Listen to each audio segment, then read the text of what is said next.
magic is imagination. We are moving into an age of manifestation. Things become actually less material, more ethereal. The golden dawn is when we awaken to this new station of life. What you think becomes real quicker. Regain our imagination, regain our inner child, and let that inner child out.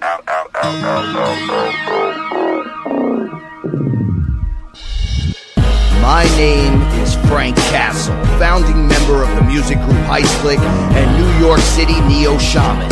After a serious injury sidelined my career in 2013, I decided to set out on an adventure to search for myself with the help of the plant medicine ayahuasca. What I discovered waiting for me was something I could have never prepared for.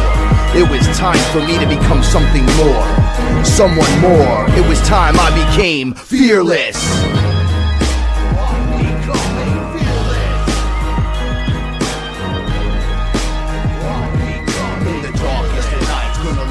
Shine as my heart beats in rhythm with space and time. When the light starts to shine inside your third eye, you awake to the knowledge that you never die. I'm becoming fearless.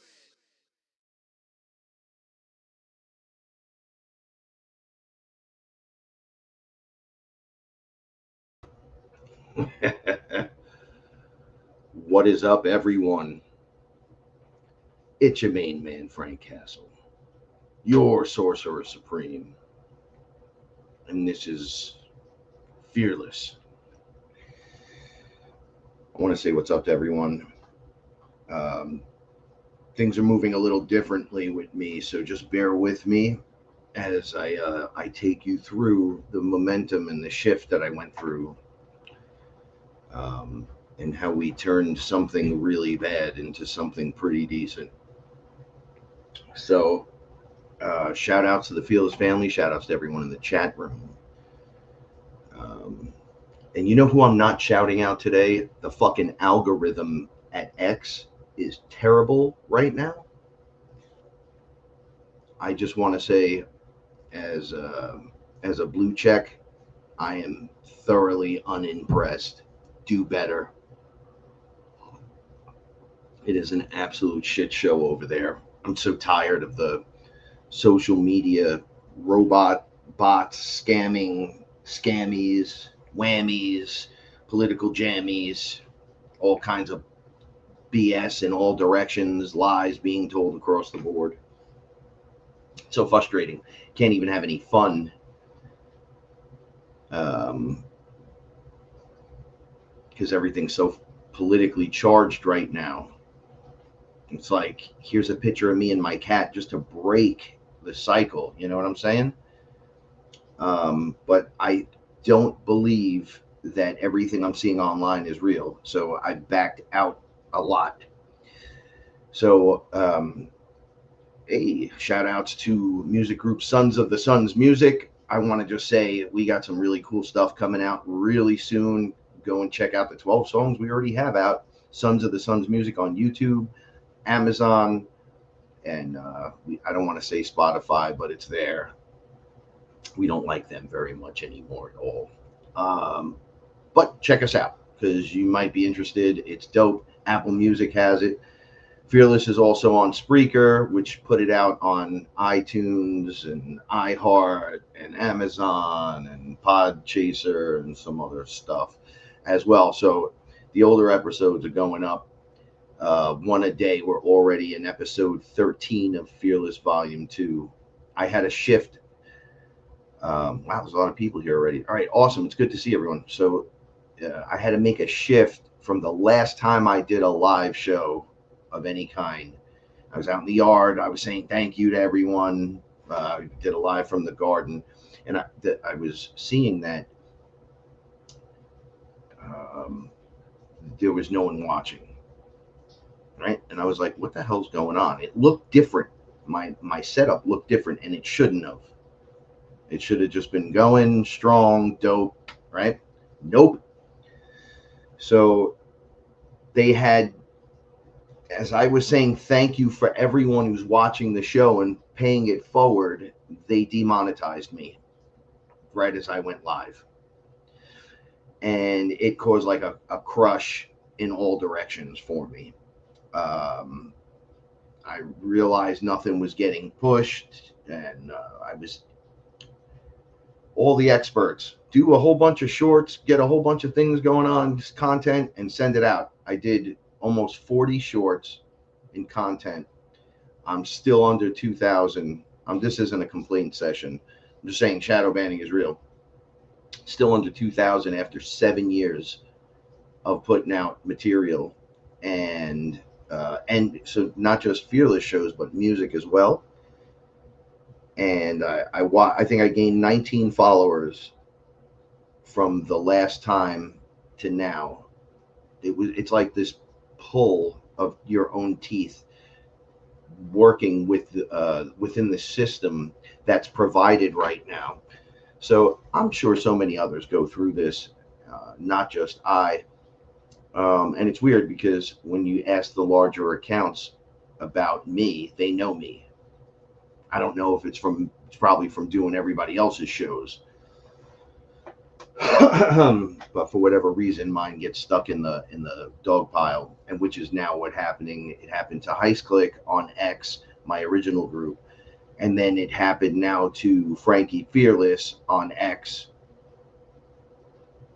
It's just a big washout, and I talk about it like I can fight the system, or I can walk away from the system. So with everything I've learned and experienced, and then come back out and taught or shared, because I think I do more sharing than teaching. I wouldn't be following my own model if I didn't walk away from this and do stuff in nature, etc., etc. But it's like all your friends and family is on here, right? So it's like where the dig-in and the fight takes place. But some really crazy stuff. What we think about the internet and the dead internet theory is true to a large degree. There are swaths of people, I don't know why I just used that word, but there's a lot of people that are creator beings that are out there, but you're swarmed excuse me, by bots and advertising stuff and just fake. We're living in the fake, right? So we're surrounded by it, and it really is like way more of the fake than the real, right? So if you have 6 real people on X, that's a lot if you're having discussions and you're making connections out of that mess that goes on. And out of that mess, and out of any little complaint that this might have opened up into, and I'm just catching everyone up so you know why you haven't seen me, because I didn't want to pump the channel. I wanted to make like a lateral move, so I went to Spreaker, and I had this show put on everything, everywhere. Now you could just have the audio, drive in your car, go have fun, right? Everyone's got it. I went in, I had to put the time, effort, and energy into that, but something fun happened, at least to me on X. So I was having the lowest engagement I've ever seen ever. No one clicking the heart at all for like what seemed like 2 weeks. So I had just noticed that, and it's like screaming into the echo, into the void, and it's just echoing out into nothingness. And I'm like thinking of how I don't want to be here anymore. I don't want to be part of this as much as people are like, no, you got to dig in. I'm like, I don't give a fuck. I don't care. This shouldn't be this difficult to share material or information or even a photo. But I woke up and fucking John Cena was following me. And it was legit. And I was like, whoa. So in the context of who John Cena is, now this isn't me bugging out like you might think. Like he's not like a hero of mine or anything like that. I do love wrestling though. So to have him do that, it's like, you can't see me. Like I know all the stuff. I watch wrestling my whole life. So that's fantastic within itself. but he only follows 1 million people. Everyone who knows John Cena is.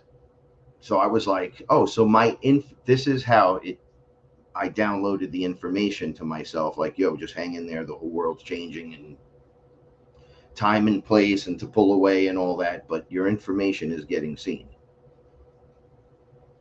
Something clicked on the other end for that character.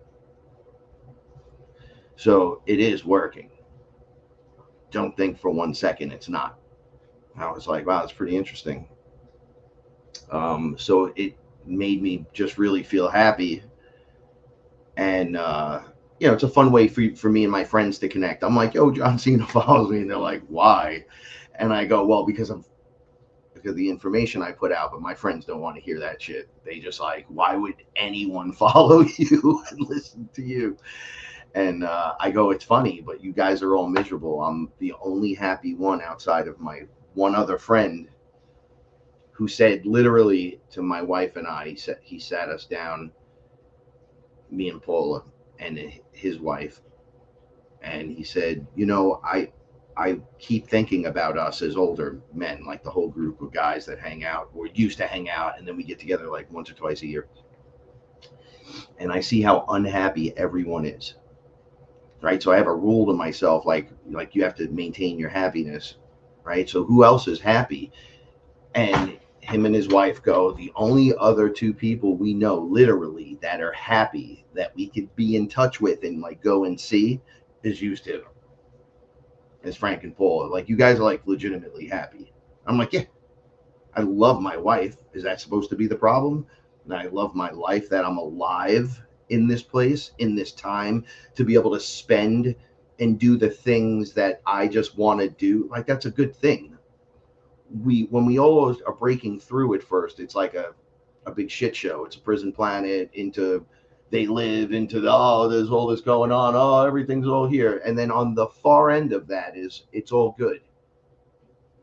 I'm the creator. All that distraction is there for me because they're worried that I might not have a distraction. So they give me everything.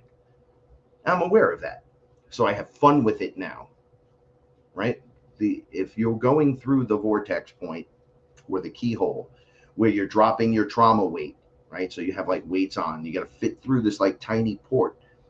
They say you can't take it with you. When you're doing that and you're going through there, I tend not to sit down and get too comfortable, which is a discussion for tonight about being a little too comfortable.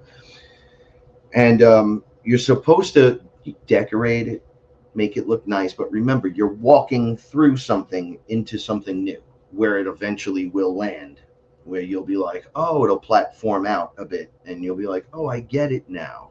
I didn't know about all this. So, there's a lot going on in these moments. So they always say, don't get comfortable. Like, don't get relaxed, like too relaxed, too comfortable inside the vortex, and walking through the wormhole vortex, not like your personal vortex. You just don't get lazy in there. Hang a picture if you want. Talk to all your friends. Know what's happening. Like in that now moment, you'll be fully aware. You'll pull in all stuff. But I used to talk about on earlier shows a point where people want to know where the solar event is, the solar flash, right? And I'm like, I don't know where it is. I describe how it was when I witnessed it. I even told Lexi, shout outs to Lexi, I was like, listen, my moment, I think, passed. But as that happens and we're moving forward, I'm like, wait a second, I don't think it did. I think the timing is just off. You can't put a time and a date on any of this stuff. It's got to like build to a crescendo, like in a song. You got to just let it happen. The song just plays out. You got to just let it play out. Right? And when the song is over, a new song is going to start. A new song starts. And it creates a different feel, a different vibe. But until then, but right now we're in that last part, that tiny point where we're passing through. And it's like, now's not the time to get too comfortable. You can get hurt if you're too comfortable. Just keep a nice pace walk. Go create. Go take a deep breath. Go create. Like when I say create, like if you're starting a business, or you're painting a picture, or you're collecting action figures, or trading cards. I know some people are like, you're a little old for that. And I'm like, who gives a shit? Do whatever it is you do, just do it. And I put a lot of effort into my yard this year, into the garden. The garden was mostly weed plants, of course. Giant cannabis plants appeared this year. I've been growing for 5 years, and I've been okay like that. Look, okay, it's all right. Not enough. This year was like almost all right. If I was to give myself an overall grade, it would be like a 92. It would look like a professional grow, start to finish. But I'm out there every day. It should be beautiful. I shouldn't be lazy with it. It moves daily. I have to move with it. Things have to be moved in it. The light goes here, the thing goes here, got to cover this. Oh, it's this pest or that fucking disease or this thing or that thing. Meanwhile, you're like, wow, this takes work. Okay, good. So what happens when you put in good work? It pays off. Somewhere in that happiness, were you happy the whole time? Yeah, it was crazy. There was ups and there was downs and there was left and there was right. I didn't even know what to do at this point. I had to go online and look. I had to call one of my guys and be like, what did I do again? I'm like, oh, just do this. Calm down and react to it. Don't wait. Don't be lazy with it. Yeah, but then it's the rain. It's like, yes, right. You're paying attention is what we're trying to tell you. When you pay attention to it, it grows bigger. It gets stronger because it has the creator's attention. It grows symbiotically with you. It's alive. It wants to be in your presence. It's called weed because it grows like a fucking weed. Your ability to not grow it at first is your non-understanding of what's happening. Growing into an understanding of what's happening. And I'm like, yo, I totally get that now. Hindsight has been the craziest thing for me for the last, since I got married. Paula and I have been looking back at things both far and near in the past. And the hindsight, you're like, wow, you can see how plans were laid out and how timelines caressed and crossed at times and changed and switched, and the things you had to do to grow and jump through hoops to get through something that was really not an obstacle. The real obstacle was right there. Right. So even at our level, whatever people think my level is, because I do a show and drink ayahuasca at times and eat mushrooms and then report on it, I'm no better than you. Dun-dun-dun. That's the answer. So the specialness comes in just sharing the information. You don't have to buy the fucking book. If you do, I don't have one, but if you did, that'd be great. Go listen to the music, click like, that'd be great. The information is what's important, right? The stories are already fascinating and they dive right in, and we're going to dive right in. There's a whole bunch of people here now. I feel more comfortable with letting it out because I'm still demonetized, but I don't want to like go to Rumble and then work it over there and then try to share it on Twitter over here and then go back over here to Facebook. Like, it's too annoying. I'm too old for this shit. I'm 51. I don't care. I want to make music. I want to talk to you about my spiritual experiences because in my life, I have spiritual experiences daily. I need to explain some of it because, one, I'm contracted to do it, but it's part of the process. Like, I inherently love it. No matter how much I might think I deny or don't do enough, I love being here with you, being able to talk to you, being able to share it, because it's what I don't want. It cured me from the human amnesia. Right? I basically become so comfortable with it, though. but I need to have the life experiences. So talking every day just puts out, like now moment stuff, but that's like short little things. My important information, the story, how it played out, and the experience. That's it. That's what's important. Everything else is me bringing you the news. I don't know if I want to bring you the news like that, right? I want to bring quality to the conversation, even through me smoking weed on the show and cursing like a beast. Like, I get it. I totally get it. But this is an important time right now. So we have to overlook some of the bullshit in the human experience and just get to the groovy. I see Don Rogers is here, by the way. I love that guy. That dude is my superhero buddy. He's my starship buddy, my spaceship buddy. Yeah, that's what's up. Greetings, Matt. Greetings, Epic Beard. Greeting, Inner Mystic. Greetings, Trip. Greetings, Josh. Let's see. I'm just going back and reading some of the stuff. Greetings, Higher Frequency. Oh, the Golden Lantern is in the house. What's up? Greetings, Shane. Yes, Epic Beard. I just want to go back to this. The universe within yourself. We're going to play on this tonight, too. As a matter of fact, I could actually talk about it now and just work backwards through my stuff based on just your comment.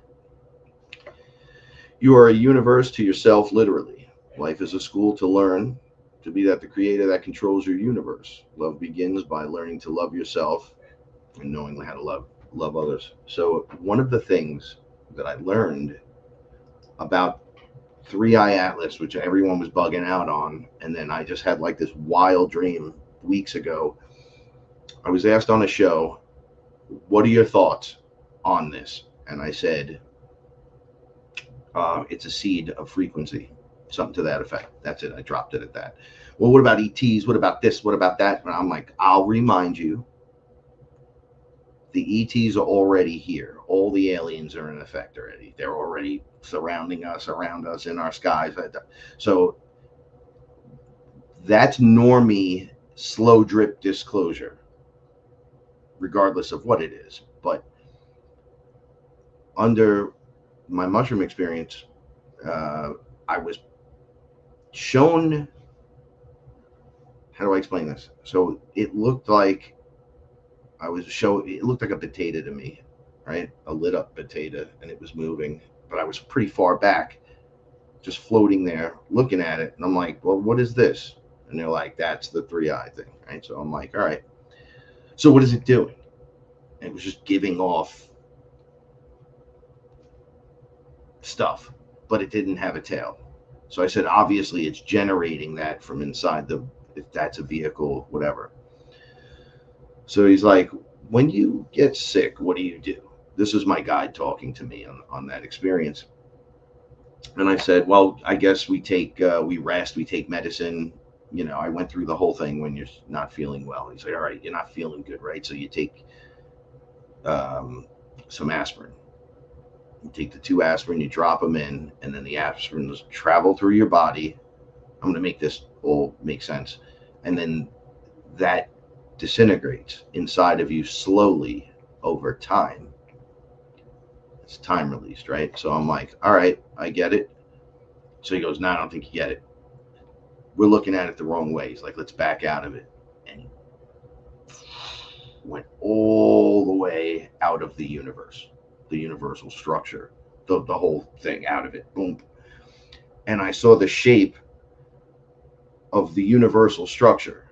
So everything in it's kind of moving. So the shape right now looked human-ish. There was no like facial details. Inside of the body of this was like everything in the universe. And it morphed on the edges. It got bigger, it got smaller, it came in, it goes out. The hair looked like it was changing into like hair, and then not bald. then a female. I was like, that's obviously a female. It got like thin, and then it like came out, and it got heavy and thick, and then it looked like so. And I'm like, what is that? I thought the universal structure was in like this cubed in thing. They're like, so that's the God body. This is like God's source body, right? So that's like the creator. When you pull back out, now try to find the pill that the creator just took from here and put in. Boom. And I went, oh, wait a second. So it's a pill of sorts. He's like, think of it as giving off the medicine instead of disintegrating, because it's going to keep going and doing its thing. And I'm like, all right. So if the universal structure in an area was bitten by a metaphorical snake with poison, then 3-Eye Atlas would be delivering the anti-venom. Correct. And I was like, holy shit, look at that. So, see, it doesn't matter to me if they're from Planet X or 10 galaxies over, and they have this backstory and where they run with Han Solo and the Millennium Falcon. None of that shit matters. It's a cool story, and it's nice to know, I guess, over other things. But how does that help you? That's how I look at it. So when I look at it, it's how is this helping me in this scenario? Like, what is this?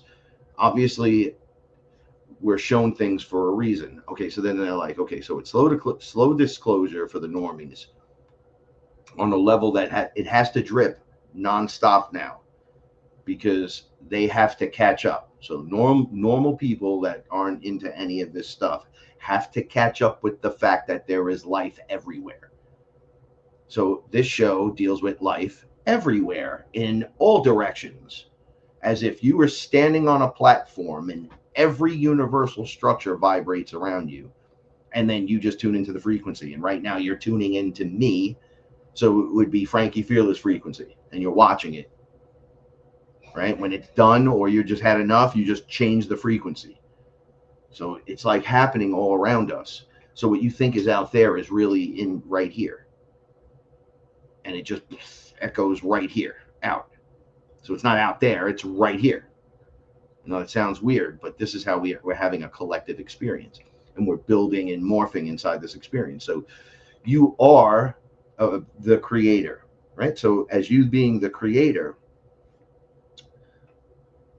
you are the universe inside yourself, literally. So as above, so below. It's an administering system that helps you evolve where you have not been allowed to evolve properly. Can't stop evolution, really, because it'll ruin things. But you can slow it up to the point where it takes a long time to figure out. And that was the gameplay of the villains. So as we take care of ourselves and have awareness of that, it's in straight recognition of what's happening above us or around us. You'll notice it now, because the universe is you, and we want this. So you're like, okay, so collectively you guys want out of the matrix system and want to break the code and see what's really going on. Okay, well, send it in. It's like our collective was like, no, we're ready. Okay, well, here it comes. Now, the dark ones, and the people that have no good information as well, in all levels of it, are going to just use this as a distraction from the daily things you're supposed to be paying attention to that you're not. And then if they can get anyone to be in fear or worry, it worked in our favor. Is it a comet? I don't know. Is it a spaceship? I don't know. Are there millions of reptilians? You're literally getting, so they're like, there's millions of reptilians, 5 million, specifically 5. And they're all in cryo, and it's headed this way. All right, well, it's already looped and passed back the other way. No reptilians came out. Nobody got eaten, so that was wrong. Okay, so then on the other end of things, there's golden beams from outer space, and they're in there, and they're the level 7 whatever from the 7th density, and they're made of pure physical. Okay, great. They didn't come out and say hi. However, all the information that was needed was just dropped into the sun literally yesterday and the day before. Like it's it's like when you put red dye in water, it just kind of like starts to spread out and then you're just bathing in it, right? So everything echoes out from inside of you. So this thing showing up was in preparation, it was in direct correlation to us in our hearts making the choice as a collective saying we're ready. But normies are so far behind that they don't know this is even real. We're still working with that. They don't want heart attacks and fainting goats everywhere, which will bring me into tonight's topic. So thank you, Epic Beard. You just triggered literally a quarter of the show to be spoken about. All right, Andrew Sly, my brother, love you so much. So Sly Shaman, he's a shaman. He's awesome. And he's been part of the FearLess family since the very beginning. So I'm shouting you out. Yeah. Sons of the Sun, you're the best. Don, I love you, man. So Don, direct in correlation to the show that we're doing tonight, which Don and I just on Friday night did a show where we did the esotericness behind the Deadpool movie, the Marvel character Deadpool from the movies, the guy that Ryan Reynolds plays. But we covered like the comic book and movies, and we gave a little bit dab across the board, unlocked a whole lot of like everything we discuss on these shows that we have, Don and I and many others, are all in Deadpool. So when we re-reviewed it, and I thought, Deadpool, he's going to be a hard character to like nail down. It was completely littered with everything we talk about and discuss. And I'm like, so they're telling us in every movie, every time we watch something, it's just like across it. Anyway, so if you want to see that show, it's March 4th Productions, Don Rogers at March 4th Production, and you can see us. We have the Deadpool outfits on, and just our heads are there, like stuck on the Deadpool characters. It's a fantastic bunch of information. But right before that show started, Don and I spoke. We have so many similarities. Don and I, for those that don't know, Don and I are on the ship together. Like, he was the next wave of guy coming in, and each one of us has like a guy that we work with, both ahead of us and behind us, that are just coming in waves. Like this planet, people wake up in waves, right? So they were like, Don's coming in the next wave. I went right to him on the ship. It's been discussed on many of his shows, many of my shows. He was under QHT session, was talking about me being there, and people were like, you got to see Don's talking about Frank on the, and I watched it. It was like the last 9 minutes of his QHT session. He just starts talking about me on the ship with him in a graduation or something. I went down one afternoon. I had to take a nap. I was being pulled out of my body 100%. I was like, Paul, I got to lay down. So Don had an out of body experience from missing time. He's in Canada, right? So as soon as I close my eyes, I open them and I'm like, oh, I guess I'm awake. And I was standing on the ship, and I'm looking at my hands, and I'm start walking down this hallway, and I'm like, oh, okay, so that's how that works. So I just close my eyes and I wake up and I'm on the ship. And I go and I press a code in at the door opens, and there's like 40 students learning. They have like the clear glass screens, and everyone's doing something, and they all look up at me, and I'm like looking for Don, and I feel like, oh, Don's supposed to be in here. Am I interrupting? So I do that, and I completely not holding into character. Now it's me, Frankie. And I'm like, how did I get on the ship? What's going on? What's happening to me? I start freaking out, and everyone there seems to know that that's exactly what's happening to me. And they're kind of smiling, and Don walks right up to me. He's like, hey, buddy. And I'm like, I'm not interrupting you, are you? No. Like, it was as if I just got teleported there. myself. And the other version of me there has all this information. And Don and I are realizing we're not privileged to the whole of the information, even that we're sharing with each other up there. We walked back through the hallway and he said, "It's all right, man. You'll pull it in a second." And I was like, "I don't know what's how." Whoop. Oh man, sorry about that. And I went to this version of me that was normal. I was from the ship. I'm like, how is this happening? Anyway, so trickle down effect, Don and I meet. And we do shows and stuff. But we talk behind the scenes, and he has a lot in common with me and Paula and him and his wife. What they will just basically call Reiki, we'll just call clearing. Right? We're doing the exact same thing. We describe the exact same things that we do for each other in our relationships, how the relationship works, how we feel with our partner. Like, just there's all these crazy, it's like someone you can share that with, right? And then I said to him, "Yo, Don, I got some serious shit to talk about, and this is what we're going to talk about now. But Don and I are going to do a show digging in deeper, because I'm not going to do an entire show tonight. I'm jumping a little bit because I don't want to do a 2.5 hour show or even 2 hour show. I just want to give you good info and get out. We could hang out later. There's just too much going on." So Don and I were talking about, I already knew what I was trying to tell a friend. So I was like, "Don will understand what happened to me." I'm like, "Don, I had something really bad happen to me. And then I was replaced. Not physically, but the other guy was replaced." And he was like, "Wait, what?" So I was like, "It's a terrible story, though. And it just happened. But it's fucking terrifying and terrible. And for Frankie, as a human being, it is just a fucking flop. A fucking failure. And it's going to be hard to talk about, but it needs to be talked about, because I think this is happening to other people. I believe it is happening. I'm not even going to fucking lie to myself and go, "Oh, woe is me." Nothing.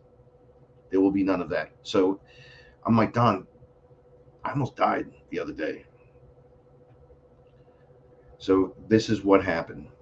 I reacted to a scenario that really fucking sucked, and we're not going to talk about the scenario, but Paula was with me, and she saw how the scenario was just absolutely dog shit, and would agree with me that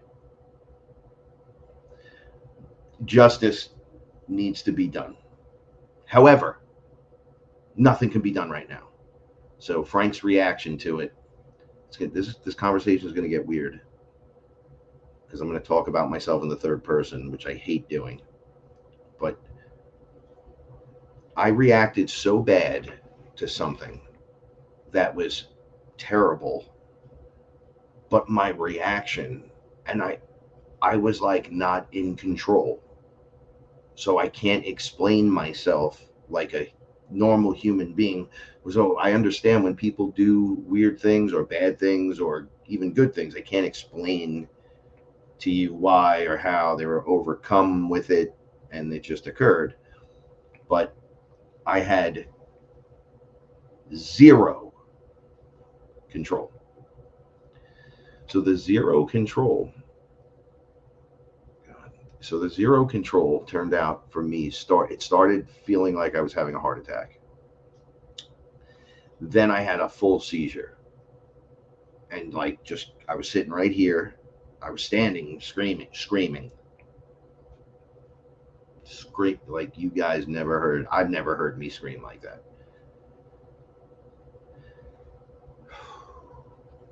So I felt my heart like strain. Fucking, I've never felt that. I don't know what that's like. So I got in the seat and I said, "I think I might be having a heart attack." Right? And then that was my internal. See, it was nice and calm. My external started fucking shaking, not like this, not like that, shaking like you have zero control, and it's coming from like somewhere in you that's so deep that it's like a new fucking vibration that you've unlocked. Zero control. My muscles weren't locking out, so I was still loose and limber and shaking. Right, like just keeled over. And Paula picked me up. She put my head back. She like was talking to me. She was so calm. My wife is the fucking greatest person, by the way. Shout outs to Paul, my etherical translator. So she was so calm and saw what was going on, and she understood my reaction. But it was like my inner bitch expelled outward into me and took over everything. And it was just, it wasn't just, I don't know, I can't explain it. It was like fear beyond any recognition, mixed with anger and rage, because there was no way to do anything, because I was reacting to something. I literally teach this and have been teaching this for so long that for it to happen to me at this level, I'll continue the story. It gets crazy. No one's not fallible. We are all to our own shit.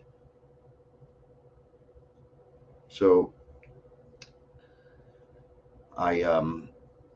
okay, so Paul is talking to me and I have my head back, so I'll give you a visual. It was pretty bad. I was like, I couldn't control myself. She was just like holding my head back, like, holy shit. And someone else spiritually literally pushed out the version running me. Just get the fuck out of here.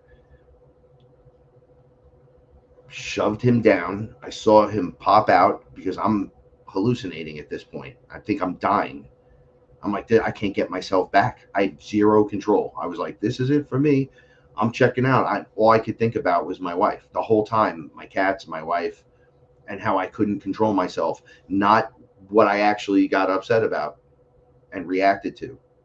Really, this is the craziest fucking thing. So I see and feel like the boop, and I look over and he's right there and he's crying. He's crying. Like, he looks at me and starts screaming like the guy that was just screaming. And I'm like, yo, when did this happen? Right? So then I hear another voice now, and he says, okay, so hear it out. I'm here now. That version of you is no longer allowed. He's done. He's 100% finished. Don't ask me fucking questions. Don't ask me fucking questions just like that. There will be nothing except what's going to happen to you now. And I was like, dude, what's going on? How am I over there? And I could see that guy from both directions, looking at me looking back. I can see the new guy sliding in. It wasn't 100%. Like, he was like in over me. And he said, I'm you. I'm this version. But don't worry about that now. He can't come back. So I started like physically coming back from the shaking. My eyes are open, and now I'm realizing I'm sitting in a chair. Paul is talking to me, and I'm going, what happened? What happened? What happened? What did I do? What happened? I'm sorry. I go into this whole thing, and then I hear inside of me, yo, shut your mouth. Shh. My mouth just shuts. There'll be no crying. There'll be no woe is me. There'll be none of what this bitch was. Are you gonna be part of ever again? Like never. And I'm like, wow, that's pretty crazy. This voice is like it's my higher voice now. It sounds like this. It's running it this way. I'm like, what the fuck is going on here? All right, so I work my way out of it. Paula and I talk. I'm going to jump the story forward. The next day, I'm talking to Paula about this. I'm like, yo, there's another character in me, but he's me. But he's, it's like an overlay. But the other version of me is like over there. And he's getting further and further away. Like I'm watching him go into the background every time I look, because it's a distressing thing that I bugged out on. So I couldn't stop going back to it. But then this voice in my head, which is me, but different. It's different. It's so different that I was like, I had to check this thing. And I'll get into how I got into the big conversation with him. But I said, I was telling Paula, this is exactly what occurred. And I don't know what to do, because I don't know how to feel right now, because the center of me. So he pushed his way in, and then what didn't get like shrink and get into me, or he's like over me. So she's like, okay, what's the big deal? And I'm like, nah, he's different. Like he walks different. He talks kind of different. I don't know if you've noticed it yet. It's just different. It's like stoic or great grandpa-y. I don't know how to explain this just yet, but on the hierarchy, he'd be like, oh, up there, all the way up. Like, it's weird. Like, he doesn't have an affection for action figures, even though he appreciates it and all that. Like, he's just doesn't give a fuck. That's how he puts it. See, I don't fucking care. It's not my job to care about any of this. Any of these fucking stray thoughts and stupid shit. You got to stop fucking thinking, kid. Like 100%. I'm like, John, what the fuck? So I said, the center of me doesn't look the same, like where my chakras are. Like I'm looking, I have the ability to look up and down in density. So I'm looking at myself and I'm going, there's a oval, like a mirror on the wall oval.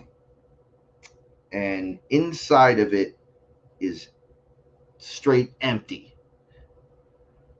Just complete emptiness. And I felt empty. But I had also not eaten in 2 days. I literally was only drinking during the day coffee, at night water and tea. And I had been shaking randomly. It was like my body's after effects of that. And as the days went on, it got less and less, and then just stopped completely. So I said, everything got pushed out. So my emotions are like out here around me, like my aura bubble. It's kind of like outside of that too. It's like on the line of it. And they're not allowed in.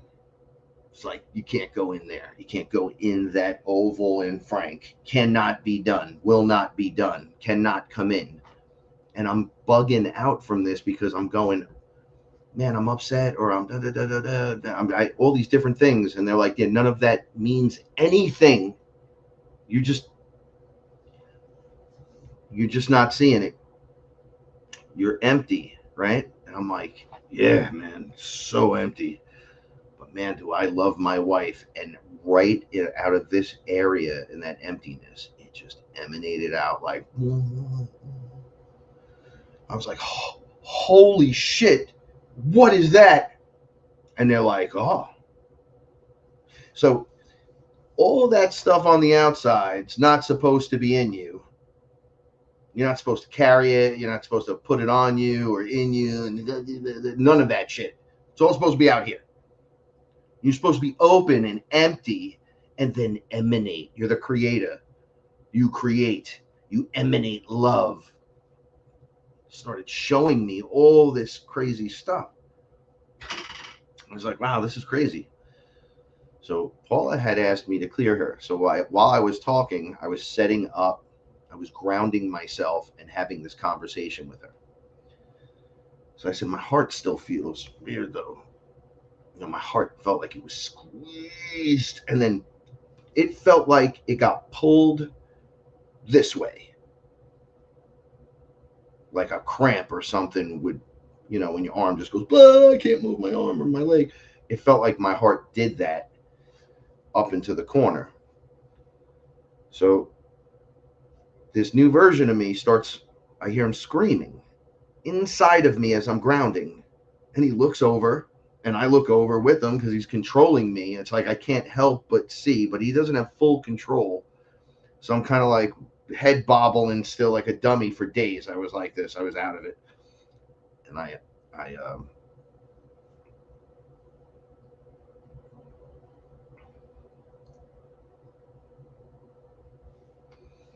don't know if I should be telling you guys this. So I look over and he screams, no more.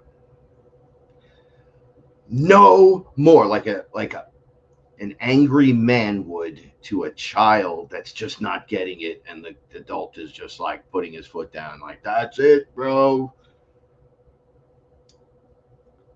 And this part of me was like, yeah, I don't want that shit no more either. I knew he was talking about the other version of me. Nah. Right here in front of me, I see like black smoke, entity smoke, like you could see through, like mist. You could see through it, but you could tell it's there. It's dark. And it just squeezes my heart again. And the voice is screaming, no more from you. And I said, yeah, I don't want that anymore. And I described this to, I think I told Lexi and Kevin, it looked like the Grim Reaper. It was a hooded, robed character, came from this side of the room as fast as you think you could, bro, like Superman, grabbed my chest and tore that thing off my chest. And it was like an entity was attached to my heart. And it tugged. So it didn't just take it and go. It came in and it pulled and stretched. And I felt my heart do the dunk gunk and then snap. It came off me. And Paula was like, oh my God, are you okay? What just happened to you? And I, whoa. And then all of a sudden, my heart started beating in rhythm perfectly. As if nothing occurred or has ever happened to my body. 100% fixed. Boop, boop, boop. What just happened? Obviously, I had an attachment. I look over at Paula. I grab her feet. She has one sitting right on top of her head. It's like right there.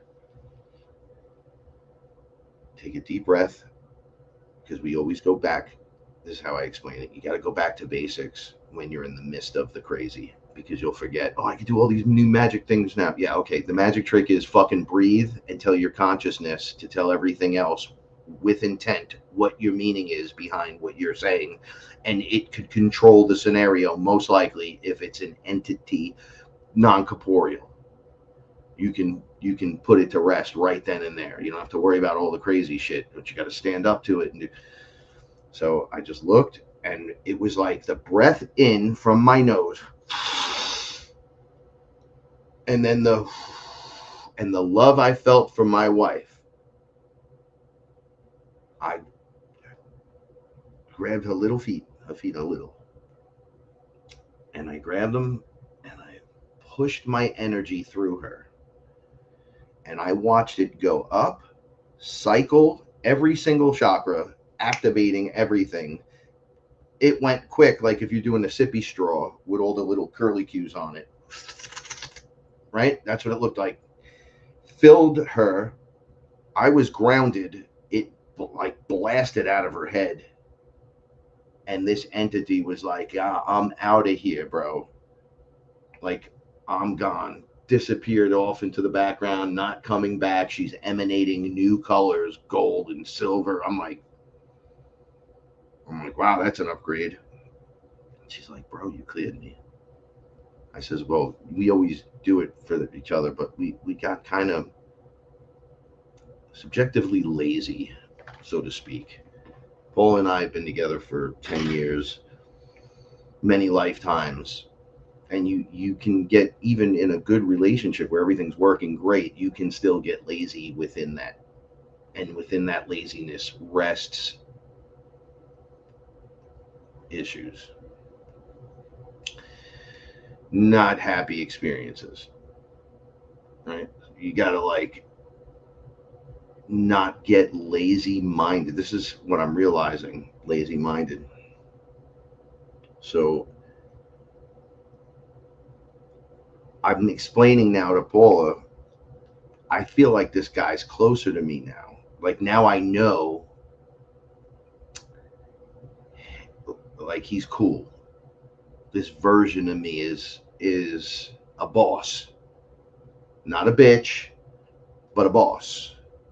And I'm so confused where this character came from, why my character like reacted to a scenario like that. I could not figure it out. And this new version of me is like, don't figure it out. He's gone. We are this now. And I'm like, when you say that, that sounds kind of creepy. And he said, this is the 9th time this has happened to you in your life. Right? So I'm like, what? He's like, you've been replaced 9 times with another version of yourself. It's not like another guy is coming and replacing you. You haven't been demonically possessed. You haven't, none of that shit. It's always a version of you. However, and it seems that in extreme scenarios, in specifically my life, when the character just cannot take it anymore, and I did not recognize any of this. And that's a problem. Right? So I go and eat mushrooms the next night. And I'm like being told to do it. Now, I'm not just doing it because they're telling me, but I had the time and it was getting later. And I said, you know what? Let me just do this. I have some good stuff. Let me just, throw it down and check my heart. Like, what the hell's happened? Like, I'm starting to put more together as the days go on. So the mushrooms are like non-existent for the first hour. I felt nothing, and the last 2 experiences were kind of lame compared to the experiences I normally have. And I started feeling like, are you guys keeping me from something? And so I'm gonna wash this all the way back around to why you can't put the time and date stamps on anything, and why you can't see anything right now. We're in a time where it's got to be a surprise for everyone. That's the point. So there's like a static that you enter on the timeline, and we could see up to the static point. We could see inside the static, but it's just static. And then outside, what would be considered, the future point where everything's successful and where the other bend takes place and the cycle starts for whoever stays and goes back into the loop. But you can't see what's happening in this area on the timeline. When I ask what's that all about, they're like, that's source. None of us know, but we can see the before and the after. That's the surprise. That's the event and all that other good stuff. But it You have to walk through it. So it's not like, oh, there it goes, it happened. It's like you obtain a level within you, which then allows the event to be drawn to you inside of you, and then it takes place inside of you. If enough people do that, it'll be a bigger thing, right? Like people can pay attention to it rather than sleep through it. And I'm like, oh man, that's crazy. So the mushrooms say to me, listen, they start hitting me so hard after an hour. They're like, do you want to stay awake or do you want to lay down and go to sleep? And I said, no, I'm awake. Might as well do this, right? Like, I'm ready. So they're like, okay, lay down. And then they're like, lay on your back. Now, when they say lay on your back, that's a test for me immediately, because that was the original test I failed. I literally told them, I think there was something wrong with me. I'd lay on my back and I can't breathe. I start choking. My tongue is really wide and fat and short, right? And I feel it just slide a little, and then it's like, so obviously there's an issue. I turn on my side, I'm 100% fine, no problem. So they're like, could you lay on your back? And I'm like, I don't think so. I choke. So now I'm on under. This was a while ago. Ayahuasca was like, yo, turn around. Yeah, lay on your back. And I was like, yeah, not today. And this went on for 2 fucking hours until I finally laid on my back. They showed me all the craziest shit you could imagine. Be like, why? Why are you being such a pain in the ass? Then I laid on my back and they fixed the problem. They were like, we're literally asking you to lay on your back so we can fucking fix that. What are you missing out on? So when they say, yo, could you turn over or you could do that? Yep. It's the first thing I do, because that was me. Now I'm paying attention. More so, right? There's always more attention to be paid into any scenario when we looked at it over and over and over, especially with hindsight now. You're like, oh shit, look at that. All different vectors in the scenario I can see from all perspectives. So I lay down, my eyes go like really weird. And they're like, dude, you got to close your eyes, but you're going to be awake. So I'm like, all right, okay. And what looked like, if anybody's ever played, I'm a little older, so pickup sticks. It's just like a bundle of sticks. They're all the same size. And then you take them in this container, you turn them upside down, and then you just pull the container up and they all fall. And then you have to pick them up without moving the whole pile and making a mess and having them move, basically. You just... So it looked like that, but from underneath it. So as if the pickup sticks were on my face. But they were holographic lines, not sticks. So these holographic things were across me, and I'm like, it's just like pickup sticks. And I could see a hand pulling them out, almost like playing the game and resetting. So as this is happening, I start feeling really connected, like really connected. I can't even begin to for as weird as everything that happened to me is, as weird as I'm even more weirded out that by this experience as well, because it just takes you into another thing. So that the mushrooms were explaining to me that my hologram was out of whack. And I said, well, how does that happen? And they said, okay, so that's really your brain.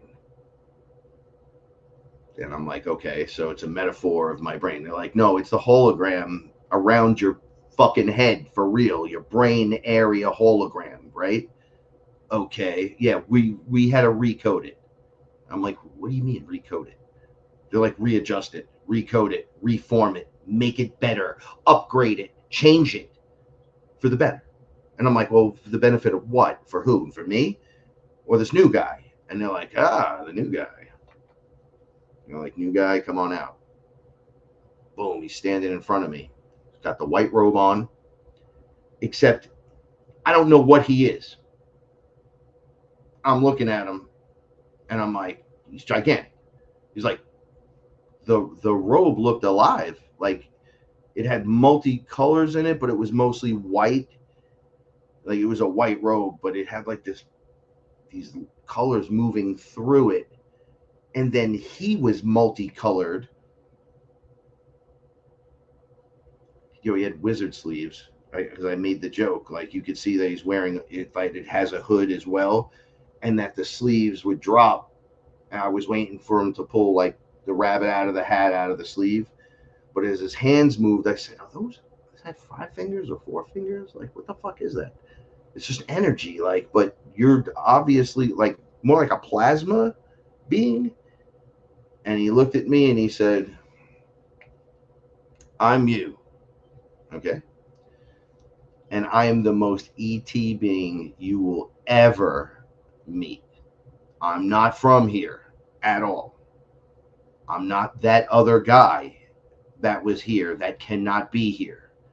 And I was like, okay. He's like morphing and moving and his head's shaping, and he had antennas at one point, then it went into his head. He had a regular head, and it was, and I'm like, wow, this is really crazy looking. Like, and he goes, yeah, don't you want to meet ETs and make, I'm here, but I'm you. He goes, so I've done this already where I'm from. He goes, I got to keep it simple.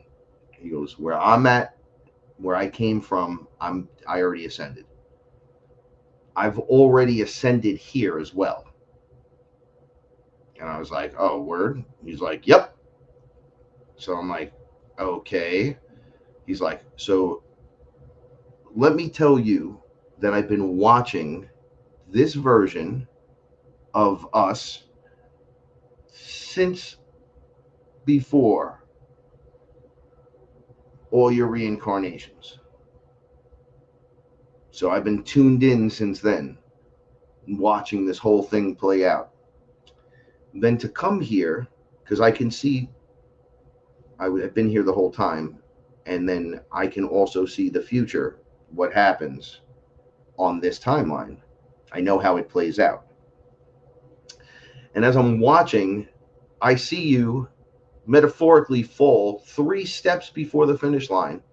You decide to turn into this fucking character and scream like a, I don't even know what that was.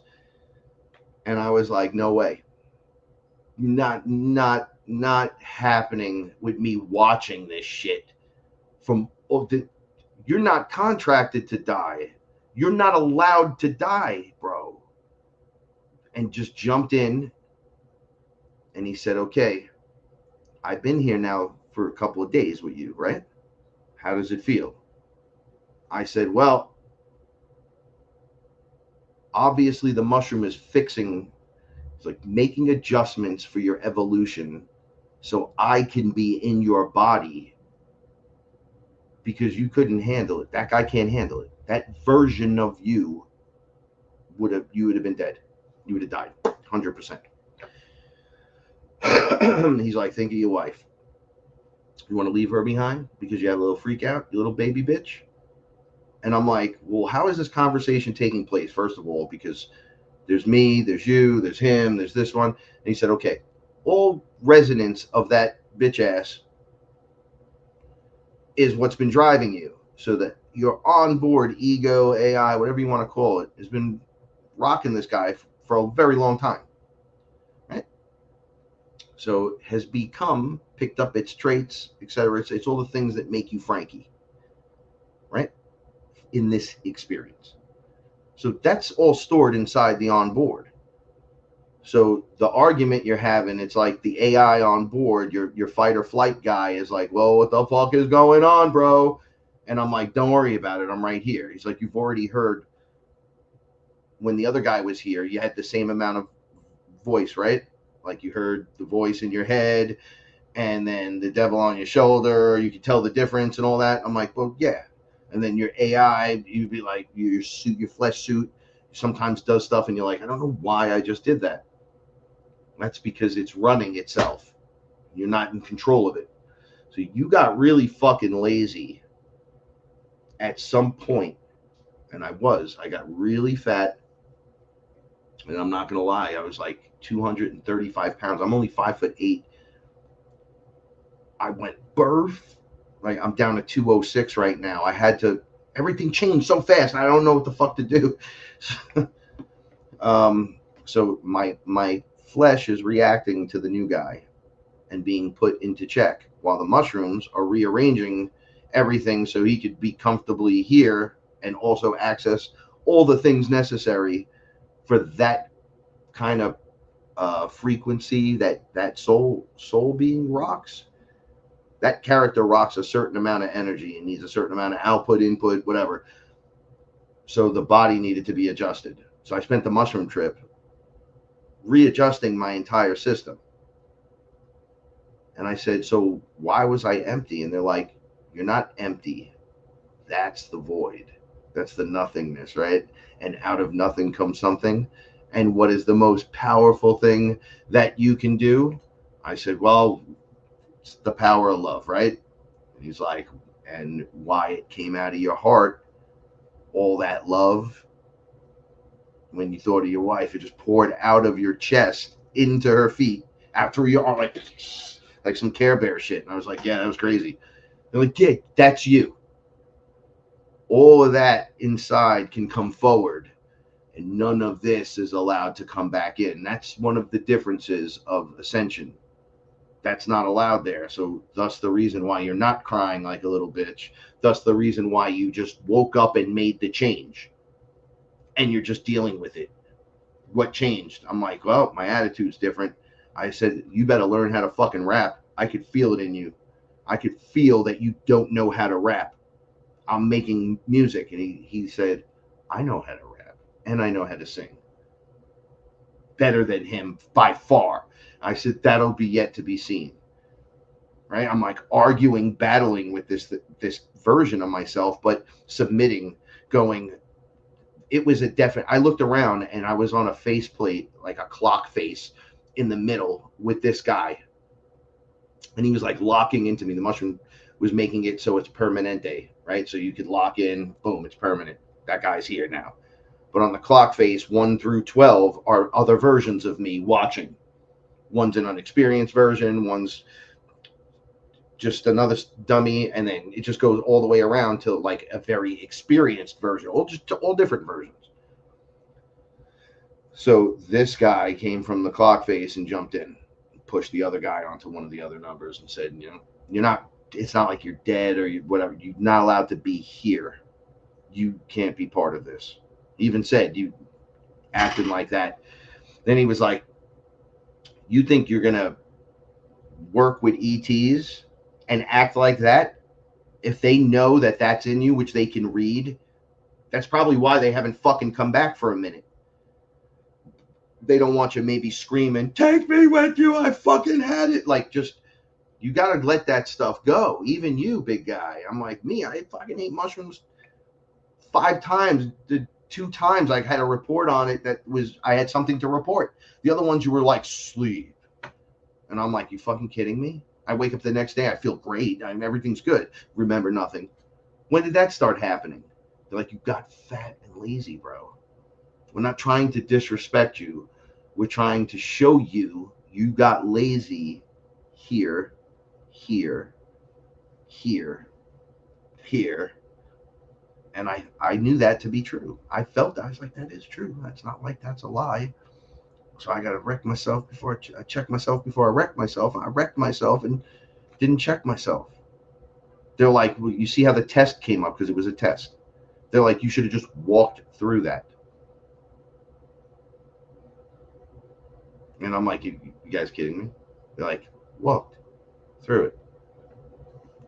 No emotion whatsoever. So obviously there was a flaw.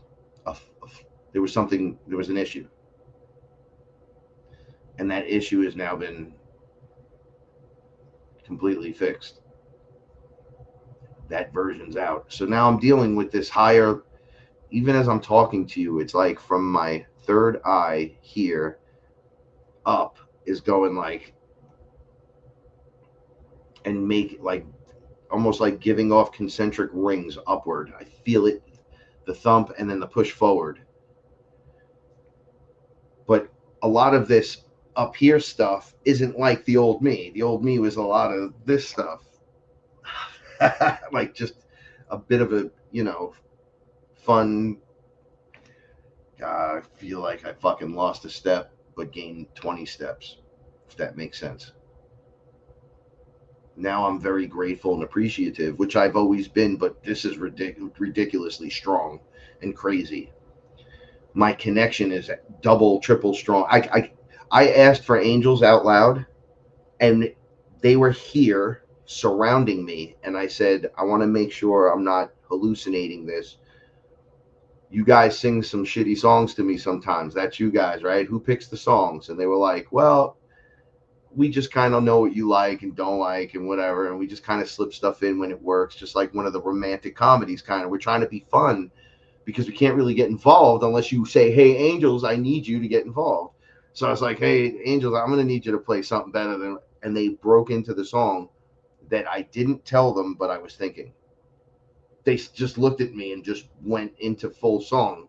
And I went, holy shit, you're listening to me. You're paying attention. They're like, all we're asking is that you ask us to come in. When you ask for our help, you ask out loud. You don't have to scream it. You just say it with your voice. Angels, I need you. And I always do a greetings to all the beings and things around, and a thankful, grateful every single day when I get up. And throughout, it's pretty long, and it's hard to do in one shot if I'm a little messy headed. So I might have to do it in spurts. While I'm out in the garden, I do a little bit. When I'm in the shower, I do a little bit. When I'm over here, I do a little bit. So it keeps me connected all day long. It's almost like a giant mantra of all the people that are no longer with us and all the people, beings, and things that I was grateful for. And I actually have it memorized backwards and forwards, and do it first thing during the day, and try not to let a day end without ever finishing it off. But I don't succeed all the time. But I succeed most of the time, right? So what I felt was a failure in the universal test. Oh, so I failed that test. They're like, well, you figured out how not to do it. And I'm like, yeah, but does that mean I'm not going to be in, these are all questions, in 5D? I saw the other timeline. Was it pulling me? And they're like, no, we had to make some shifts though. We had to do some lateral shifts. Everything is still going to be the way it is, but a few things are going to be different now, because that was unacceptable. So we could never have that again. They're like adamant, like that's never going to occur ever. You ain't ever bitching out like that. You want to stand with an ET, but you want to act like that. So we can't have that. So now the higher guys here, the adults are taking over. We have to make sure you make it through this process. You're contracted to do certain things. If you can't even make it to the new job day, what use are you going to, like, you know? And I was like, you guys making sense. Trust me. I'm a meathead down deep inside. I understand what you're saying. They're like, good, because we're going to treat you like a child. But now we can't treat you like the child because that guy is gone. That was the goo goo gaga baby in you. Like, oh, back to fantasy, and it's all good, and don't worry, it'll work itself out, and yeah, the universe has got my back because it rewards bravery. It's like, yeah, do it. Don't get fat and think about it. Get fat, just be you and do it. Stop getting lazy with everything. You pick one thing and you fall right in the fucking hole. I'm like, damn, you guys are rough. They're like, no, we can't have this anymore. You're right at the end. It's right here. And I'm like, yeah, 10 years. They're like, no, dude. They're like, how long do you think that the United States can go the way they're going? Right? Like, there's other things occurring, putting it in a positive light, because it's a script, it's going to play out. But you have other things to pay attention to while the system crashes and breaks and falls apart. So it's not going to get easier. It's going to get harder, but it's going to get easier because you put in the hard work. So it's not going to be as hard. It's still going to be some work, but not as much work because you're walking through it already.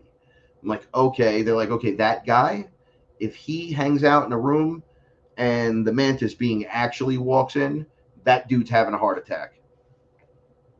Or if he hears, or say you're in a room with one of the beings that you think are evil, but they're not evil. Like this one is not, and they're with us and is in the room, you're going to hyper freak out? You're still trying to find the one that killed Squeak so you can kill him? You don't think we don't know about that? I'm like, what? They're like, your cat. I'm like, yeah, I know. And when I find that fucking snake, it's done. They're like, yeah, you can't do that. You can't have that, because what happens if you do that with something else? Not Squeak the cat related. That can't even be on the table. Right? Sorry. And I'm like, okay, you got a point. I had to like, this bitch baby in me. I had to like step out of myself and fucking, and I had to go through it.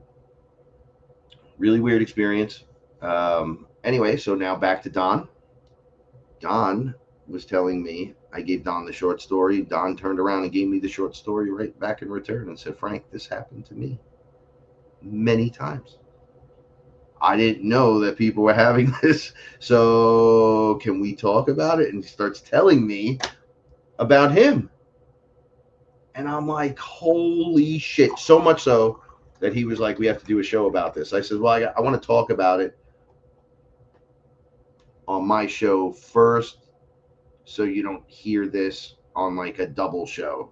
I want Fearless family to hear from me what's going on, rather than just doing a Fearless conversation saying, yeah, me and Don are being pulled in and out of our bodies and there's new characters. Like, this was a serious turning point for me. And it's like a different version. It has different stuff going on, thoughts and wants, desires, but also wants to stick to the plan and just do really good stuff. So my momentum shifted back the other way when this occurred. So that next day when I woke up from mushrooms, I got up, I talked to Paul about the whole thing. I let her know right away what was happening to me and how this was working, because I don't answer her the same way and respond to her totally the same way. And she's like, dude, what's wrong with you? And I'm like, it's not me. I'm fine. But I feel different. But I feel good. And I still feel that emptiness, which allows me to bring forth amazing energies and frequencies right out of me without interference, without any of that stuff. Right? So now, with that being said, 3i Atlas is releasing what it's releasing into space and around, which is really just waters. And then instantly, within whatever the light takes from the sun to the earth, as this stuff mixes with it, is as fast as now you'll be getting hit with it and bathe. They were like, you're bathing in it, and you're gonna just bathe and soak in this, and it's not gonna go away. You're gonna like absorb it, and it's gonna become part of you, because it has to evolve you. And I'm like, so this is the fast track, huh? And they're like, oh yeah, fast track of evolution. So that's really what that's doing. And mind you, they'll make it a distraction and all kinds of bullshit to get your mind not on what you should be doing during this time, which is cleaning and clearing, creating, staying out of confusion, teaching yourself not how to make sure you don't react like I did. I can't even explain it. If I could imagine explaining to you like a coach having a meltdown at the whole team and then like dying from screaming at everyone is the closest thing I can tell you to think of with what happened to me.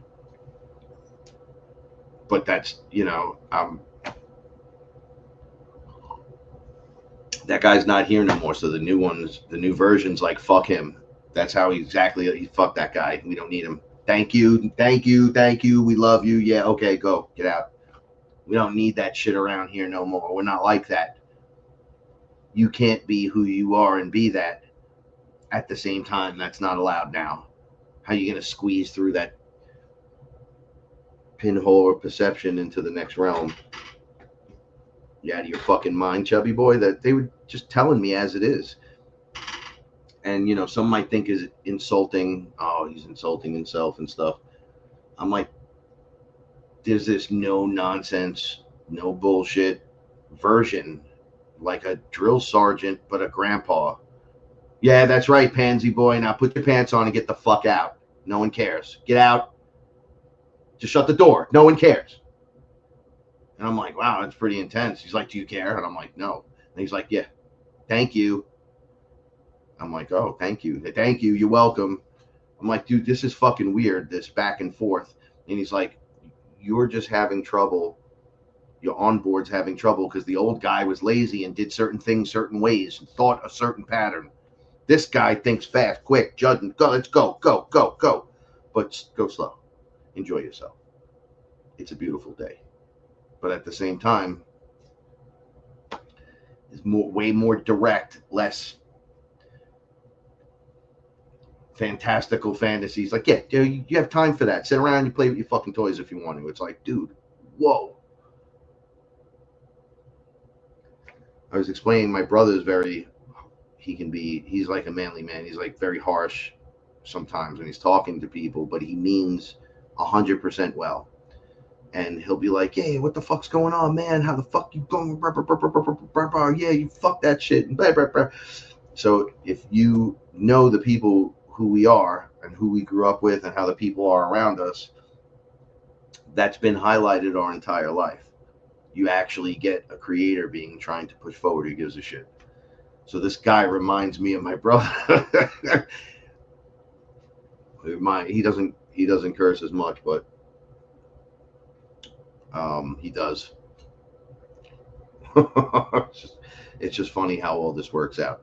Anyway, so I wanted to lean into this today and let you know Don and I will be discussing this more on Fearless Conversations and wherever else we wind up. And there was one more thing I wanted to tell everyone. So all this being said, we're going to shift gears a little bit. So when I go to sleep at night, sometimes I wake up in this place, and I've described it now for 7 years on and off, and I call it the mall. Paula goes there, and many others in the Fearless family have discussed being in this place. It has everything there. Now, I've described it differently because I've been on ayahuasca and have been there. I've been on mushrooms and been there. I've been there in my dreams, and it's like I'm literally there. There's like a Frank version of me there. I've been in the loading docks. I've been in the movie theater. I fought 3 Nazis that were in full gear. The guy that was I did a whole show on this. So I was on a hill overlooking this whole place. I saw the waterway. I saw the parking lot. I saw the drive in was one way in, one way out. I saw that it was a UFO hotspot airport, had underground, above ground rides, attractions, everything you could imagine inside the mall. But inside the mall, I've been in there a few times where crazy things were happening. I was in there once where some kind of dragon escaped, or I don't even know if it was a dragon. It looked kind of dragonish, and they brought me in and were like, so I walked into the food court, and I was like, I hear it running around, and it just comes bursting out. And it was dark. It was like purpley. Didn't have wings. It had two arms, 2 legs. It like stood up and looked at me, and then I heard in my head, "Hey, where am I?" what am I doing here? And I realized that they also do science in the mall. They were opening portals to places they weren't supposed to. And when I talked to this being, he said to me, I was here, and I saw in his mind's eye, he was showing it to me, but he was an animal nonetheless, gigantic, and was thrashing the place. And I said, okay, I'll get you back, but you got to walk out of here with me. Because I don't know how you got in this area, but you have to literally walk back in front of everyone with me. And they got guns and weapons, and they're not going to do anything. You got to remember, you're big, they're small, but it's their fault, so they got to make up for it. Like, let's go. And it was like, you promise? I was like, I do. Right? It was serious for me. It wasn't a game. I was like, you need to get out of here. There's kids and all kinds. Everyone out. And it just followed me out, and I realized they were opening portals. They reopened it and put it back. Okay, so that was one experience. Another experience, there were doors in the middle of the walkways. The walkways were very wide, and one turned. There was a theater here. This is in the mall. And then there was just like 6 doors right in the middle of the place. And there were 2 Nazis right there, or 3. And I was like, they're watching doors, but the door opens, you could just see through. So what's that about? And they were like, look, it's cordoned off. Don't even bother with them or whatever. That has nothing to do with you. So the guy that was showing me around, he took me from this hill mountain down in there. And I said to him, hey, look, the doors with the Nazis, that's weird to me. I don't like Nazis at all. Like, I'm ready to fight right away. I got a little close to where the cones were, and the Nazi guy walked up to me. He grabbed me by my arm. He said, hey, give me your papers. You're not allowed. I said, get your fucking hands off me, bro. I grabbed he had a gun. I grabbed the top of it, and I was like, don't you dare fucking. And everyone's like kind of walked in on us right away and broke us up. And I was like, I'll fight everyone here, blah, blah, blah. And the guy that was with me looked exactly like Oscar Isaac, the Moon Knight guy.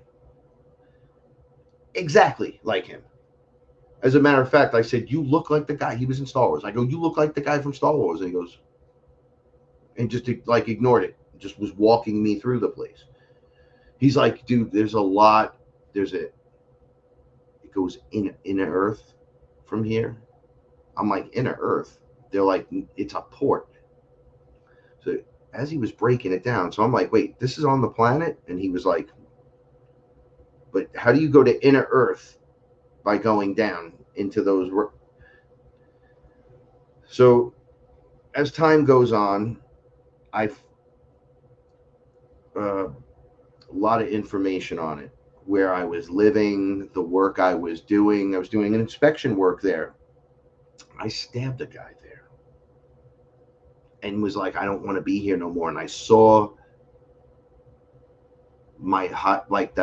the soul of me pop out of that version of me and work its way back to me. And then I woke up and I was like, yo, I don't want to be there. I'm here. Oh, that was a dream. No, that was real as fuck. Back in that place again. So Paul and I, every time we go back there and something occurs, we talk about it. Well, recently, I had my own revelation of this place. That's a clone of me. And there's cloned versions of us because I see people I know. People go to this place. There's all kinds of destinations and schooling, and there's a hospital. There's all kinds of stuff. I was working on a loading dock where all the fruit and vegetables were coming in from. And I was like wondering to myself one night heavily, could this place be a physical place right out of our view? Like in the Shyamalan movie where there was like a people that never went past this gate, so they didn't know society existed. So they were still like living in the past. They just thought they were the only ones, and they couldn't go past the barriers because, ooh, you can't go past the barrier, right? And I'm writing this song, and the song is called Dark Side of the Moon.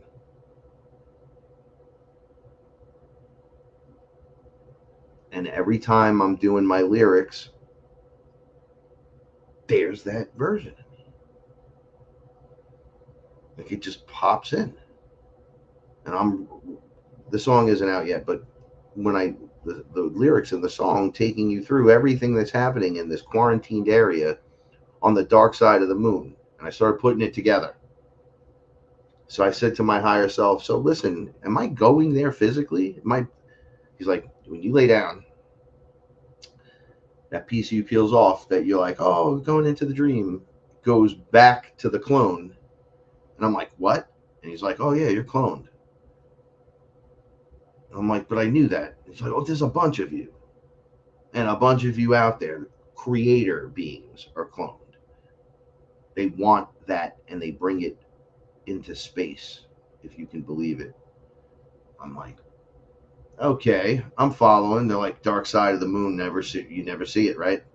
So they don't even know you exist. They don't know Earth is even there.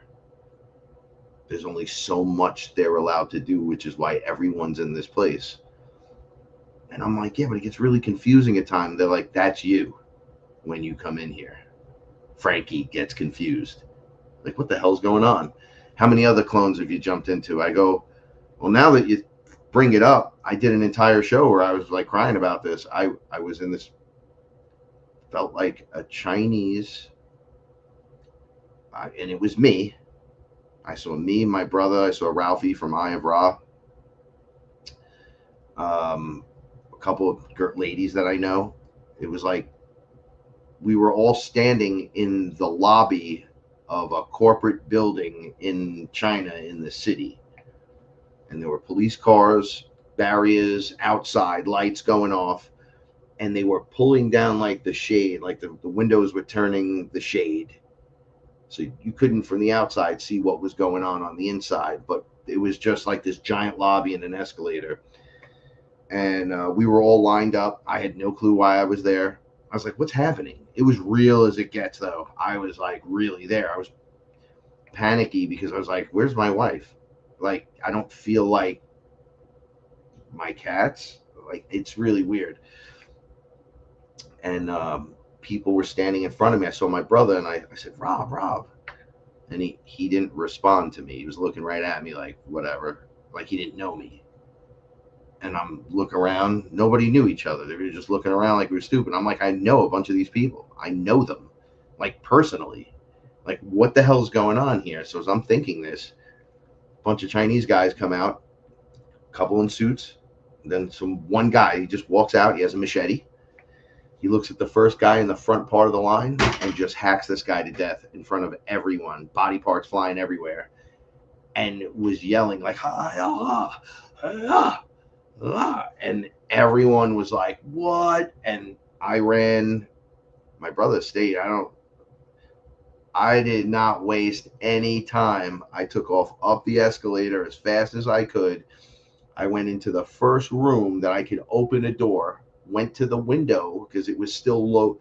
It was high, but it wasn't high. It was like the first level above ground.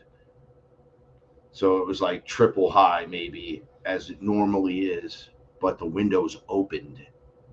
And it opened this way, right? So it was like long, and boop, I went out, and it was really far down, and there was that edge that you could kind of grip onto. I had no shoes on. I had a pair of, I think, regular pants on, and the shirt I was wearing was weird. I was like, this doesn't feel comfortable to me. And I just grabbed the piece. It was so easy to do. I closed the door, and I saw people coming right at the door, and I slid down, and all these photographers started taking pictures of me. They were going to the police barricade. There was something going on right there, and they saw me come down. And I looked at them. I looked at everyone there. No one tried to help me, and I just ran. And I started going, oh, as I was running, I smoke and stuff. I'm like, I can't run. I'm barefoot in this place. It's freezing. It's raining. And boop, I was out. Came back. Woke up like, oh, okay, that guy hit that dude with a machete and I left my brother there. I'm like, but he didn't know who I was. I was screaming at him. He was like 2 people away from me. I was like, come on, come on. And he was just like, I don't know this guy. Like, it was really awkward. So that was another time. So I'm like, so they're just cloning us and putting us in places? And then those people don't know that we exist, like that the area we live in exists. They're like, yep, clones. I'm like, that's pretty fucked up. I'm like, well, that's life. That's what they're doing to people. They're creating that shit. And they're mixing and matching and taking DNA, whatever works for them. And I'm like, wow. All right, so now my point to this whole conversation, big trend on TikTok, right? I don't know why I'm showing you this. It's the napkin with the information on it. So it's called Mole World. Okay, so people are describing, discussing, mapping out the terrain in this area. And holy shit, they are there too. And they are correct. No matter how much you want to slide this left or fucking right, you find out now, years after I've been trying to figure out why this is going on here, and whoever else goes there and has their experiences. So I don't usually promote like this, but the video is called Millions Are Having the Same Dream About This Mole. And Dre OG, what's his fucking name? Dre OG Reacts, Dre_OG Reacts, has it on his page.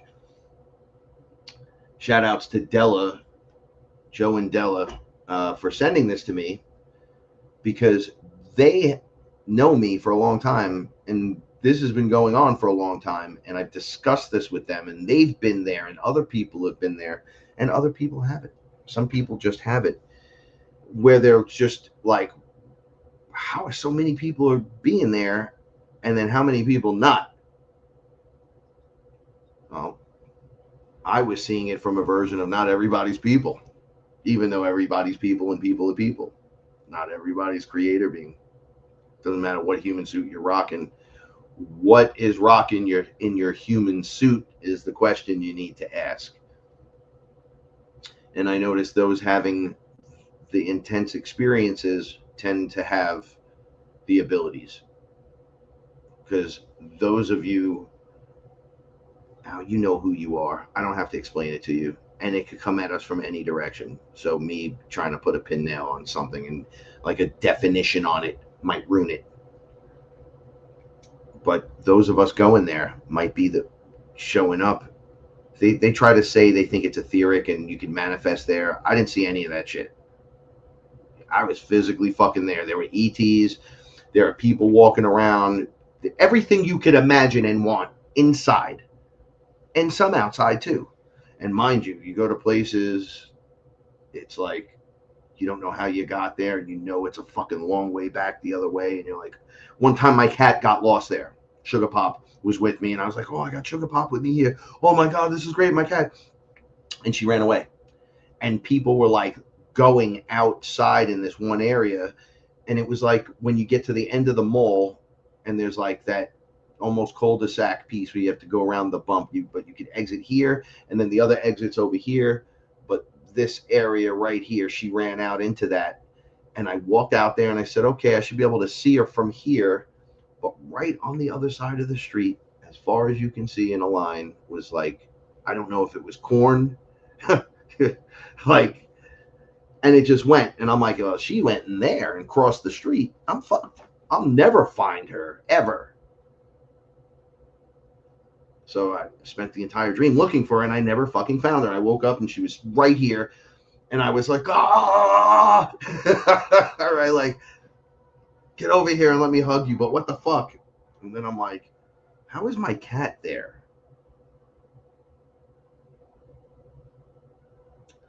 My take from it,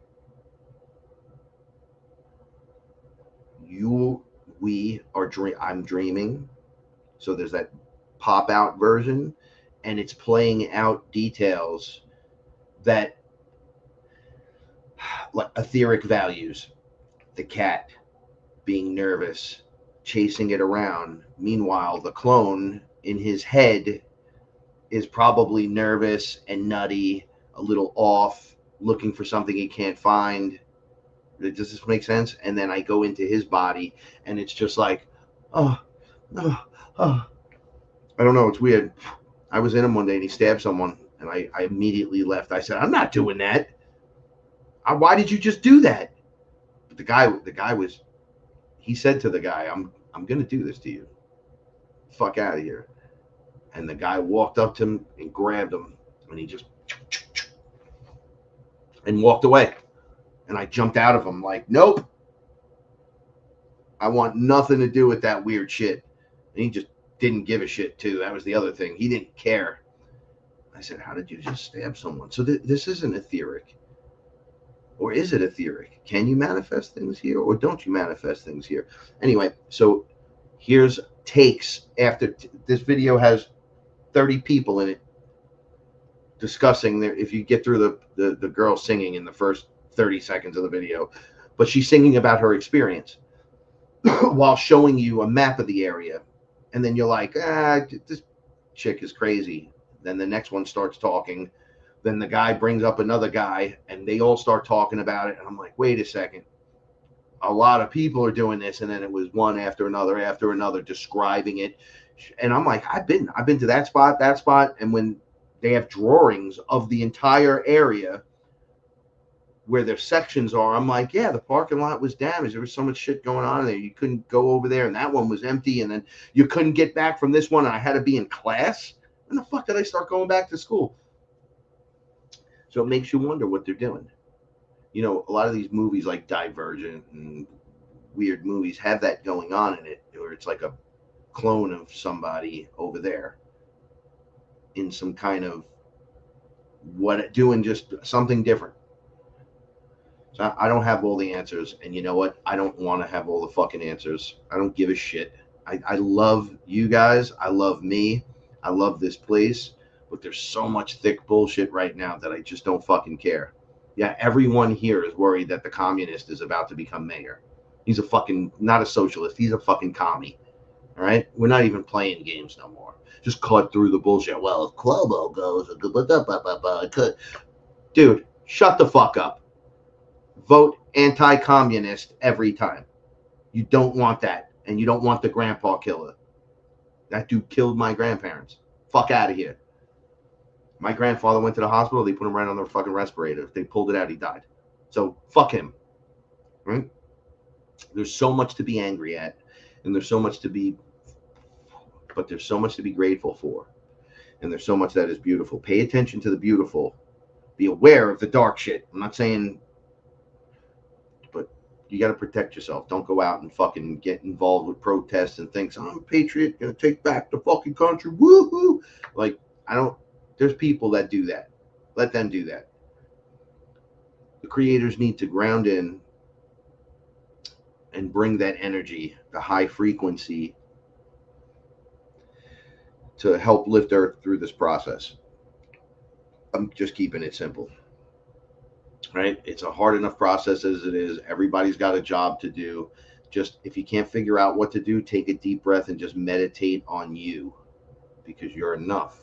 Just you being here is really intense, right? That's why there's so many distractions, because the creators are so powerful. If they didn't have the distraction, they would just see what's going on and be like, no, we can't create the reality they want for us. We have to create the reality we want to live in. And I want weed plants and action figures and gold-backed money, and I want better solutions for the planet.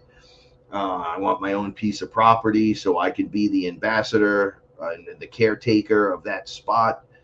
I want to unlock more of the history of the real world and myself, because I carry all that information. So the more I work on me, the more information I get. instead of searching out there, who has the info and where's my people and where's my this and where's my that. You're right here. You unlock this and that will just come to you magnetically. But that's hard to believe.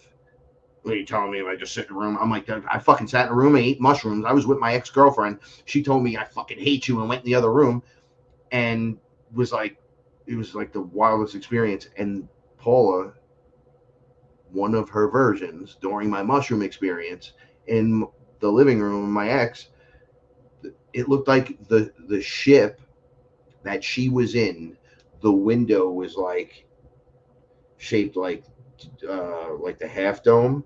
It was definitely a big UFO or whatever, pulled up to the bay window on the 3rd floor.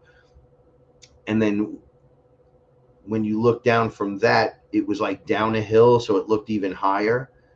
So I was tripping really hard and backed up, fell on the floor, started crying, flopping like a fish. And 2 of my guides popped up and they were like, it's okay, it's okay. And I looked up and there was the ship. It was coming right up to the window. So her window was bent, had like the bend in it. So she was leaning forward. Now I'm laying on the floor in the living room and right out in the bay window, there it is. That whole section of the ship is just right there. And she leans forward, looks at the 2 guides with me and goes, you had one job, to not let that shit happen. See, I had the inner bitch back then too. You know, flopping on the floor and crying. What the fuck is he crying about? Like, and I was staring at her and she looked exactly like Sekhmet in a space outfit. I was like, oh my God. I looked at the guy next to me here. And then I looked at this guy. I said, do you see her? Do you see what I'm seeing? And they were like, don't do that. And I go, do what? She's beautiful, beyond beautiful, gorgeous. I just want to tell. I said, she had a big bust, right? So I was like, do you see that? You see how big the boobies are? I was like, that's amazing. I couldn't believe a cat woman could be that gorgeous and have such big boobs. And they were like, stop it. And I was just flopping on the floor. This is when I was injured out of work, when it just happened, right? And I started making the change and got kicked out of my ex's house. I was sitting on the floor and she's like, listen to me. She's like, I love you. I'm coming to get you. You just be aware. I'm coming to get you. You know it's going to be me because it's the Catwoman. I'm the Catwoman, right? She's like, say it with me. I'm the Catwoman. I said, you're the Catwoman. Oof. I got up off the floor, off my knees, and was like, oh yeah, I didn't know ETs look like this. I was like, now I know why Captain Kirk is such a male slut, right? So I was just making jokes. I'm like, you're beautiful. She's like, you're going to know me. It's the Catwoman. 3 months after, I'm moved back in with my grandparents living in this room. Oh, I was kicked out. So I'm living here now, and I'm, oh, woe is me. My buddy Baz calls and goes, yo, you want to come out tonight? We're going to go see your singer. I said, see my singer? I said, where's Danielle performing? And he goes, kind of up 40 minutes up across the Tappan Zee Bridge. We're going to go see her. It's like her neighborhood, and she's got her own band. And I'm like, all right, that's actually a good idea. I could get out. So he's like, all right, cool. I'll pick you up just the time. So he picks me up, but he's with his girl. And then I'm like, hey, what are you doing? I thought me and my buddy were going. So he's like, nah. We're going out. So we pull up to this other spot and we pick up Paula. So she gets in the car and she gets in the back seat with me. And I look at her and I'm just like, yeah, nice to meet you, whatever. Happy Easter. And she says, it was Easter time. She goes, yeah, happy Easter. She's like, can I touch your beard? Right? She touched my beard and she was like, oh, it's pretty cool. We drove up to the place. The 2 of them were fighting. So Paula and I were in the backseat just yapping away.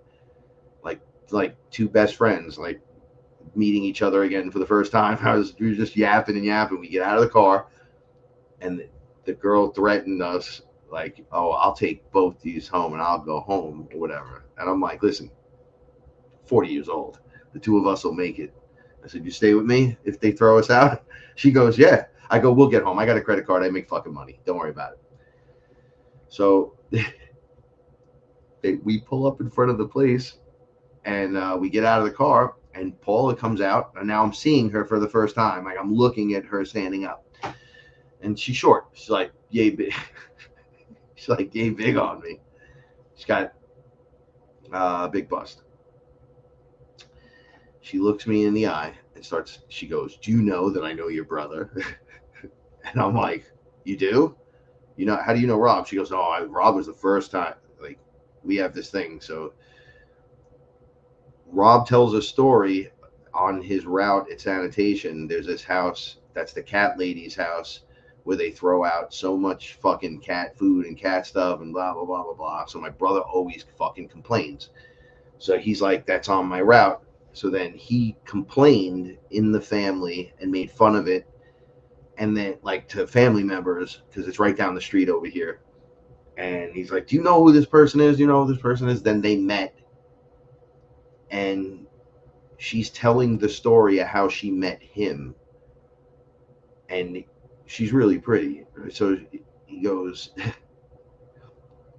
oh, yeah, you know the girl. They meet outside as he's getting the garbage. She's like, let me get the garbage. Hold the truck up. So she runs in the house, grabs some garbage, brings it back out. And he goes, oh, do you know the lady that lives in that house with all the cats? And she goes, what's wrong with you? I'm the cat lady. It's me. Don't you recognize me? She starts jumping up and down. I'm the cat lady. Do you find me to be ugly or do you find me to be good looking? Like, she did this whole thing, and then she looked at me and went, I'm the cat lady. And everything washed out on my face. I was like, and it just locked in on her. So those of you that have seen Paul, you know, she's half Korean, half Italian. She looked exactly like the cat being that was there. It just clicked, and I was like, holy shit. So I said, have you ever smoked DMT or did mushrooms or not? And she's like, no, but I want to. I was like, what? She's like, I fucking want to. Paula's the best. They've always warned me, Paula, trust me. So if I say we're going to do this, she's like, yeah, we're doing it. So I have to watch everything I do. You know, I'm here to protect, but also guide. So when she did that, I want to drink ayahuasca. I'll drink right fucking now. Blah, blah, blah. So I was like, no, well, there's a whole process and whatever. And then we went and we had it the best time. But I told her about the Catwoman story. And then when we got together, somehow within the first few months of us living in the apartment, the same apartment together, all these cats showed up, and then they had kittens, and there was 21 cats altogether. 21. And there was more than that, but we, you know, a bunch died, a bunch ran away, maybe were taken. We don't know. There was so many. We were just a downstairs floor apartment trying to make it all work, and they just were attracted to Paula. And the minute I dropped some of the old bitch versions of me, I started making ayahuasca. We were drinking. So I was letting out a lot of stuff. So there was a lot of good coming in, and then they got attracted to me. So it was almost like through the great magnet of Paula, I learned how to be more like me again. We learned that we've been doing this lifetime after lifetime. All her friends are all people, the 1 year older group that I grew up with, never met Paula in my entire life, but I know everyone that she knows. Like, I literally, my best friend is her, went to high school with her, and I've never met her. And that's one kid out of like 20 that hang out together and that all know her. I ran into some dudes and they were like, how do you know Paula? We were walking together. We're like, we're married. And they were like, what? You used to? So we've been around the whole time, but just one step apart. And that's the cosmic joke. Through the forced reincarnation, they would put us right next to each other. They wouldn't put you in Russia and then one in Asia or something weird. They don't do that. They keep you right in the same area, just slightly removed. hoping that you don't notice each other. At least that's what I've noticed. That's what the enemy was doing. The reincarnating you and keeping you one step away from each other. That if you passed each other in the night, you wouldn't even bat an eye. As a matter of fact, most of my growing up, I would not even noticed her. She probably wouldn't have liked me, and I definitely probably wouldn't have liked her, especially if she was a little spicy. And with me being a little rock star, I'd have been like, nah, no thank you, next. But that wasn't really me. That was miserable me. Anyway, and here we are now, and how things are playing out. I'm happy to be alive. I've not had a shaking moment since the last shake happened, which was the day of the mushrooms. It was during the day, and then that night I did the mushrooms, and then I haven't had any problems since. Although my mind at times goes to the moment to try to figure it out, it won't allow me to do it, because the minute I tap in, I start getting this weird feeling, and they're like, "It's nothing's allowed here," and it just goes out. I got to get used to some of this, though. The way he thinks, the way he reacts and acts. My physical vessel has been injured for so long. He has a get up and go. I just got to watch myself that I don't hurt myself. Excuse me. So I'm going to go in here and just check some comments real quick. And I just want to say thank you for spending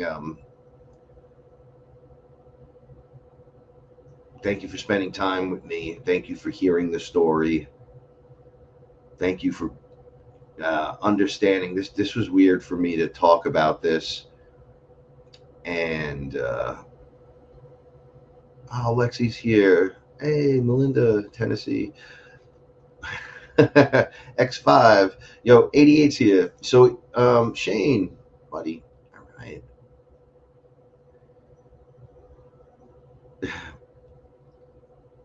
So, you know, look up some of the mall stuff. Look up some of the stuff. Has this been going on with you? Let's see. Been to the mall, rescuing a dark-haired girl from men in suits. So, it is happening. You can now check up on others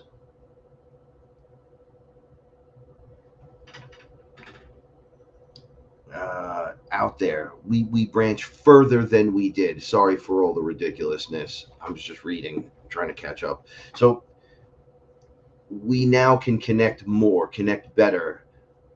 Dare I say, I was a mess. So there must be ones of us out there not a mess that have been doing this for a long time, maybe from this, but this is my experience and how it happened to me. So now it's open, all in here, nothing's allowed in. I ground every day. The breath pushes the energy. My heart pushes it out. Trust my gut a little more. Don't act like a little bitch. Don't react. This is the big, don't fucking react. Just don't react unless you need to react. You don't need to have a reaction there. Oh my God, look at that shit. Like, you don't have to do none of that. I guess in my case, I'm going to need a little extra training. And I'm ready to go. I'm like, let's fucking do this right now. You show me whatever fucking thing you want to show me. I'm not reacting to it. I'm not going to touch every button. I already pushed all the fucking buttons. I know if I got to push a button, right? So we need to connect more, build a bigger picture, and bring it forward. Disclosure's already here. 3i Atlas is, all the ETs are here. Everyone's here. You want to access that, clean yourself out, meditate, and start asking for it, right? Ask for it, and then remember the frequency that you asked at with the love and the intensity and whatever, and then let it off. Let it go. Let it come back to you. All right. That's my advice. That's my story. I love you guys so much. Thank you so much. Fearless family, shout out. Sons of the Sun, shout outs. Click like, please, subscribe, share it. If you don't click like, they don't count the time you watch the show. So that'll really get me into good light. And I'd appreciate it dearly if you just click like. That'd be awesome. And remember, stay fearless, everyone. The universe rewards bravery. We can do this. I got this. You got this. You need me. I'm here. And I know you're there if I need you. All right. I love you guys so much. See you next time. Stay fearless, everyone.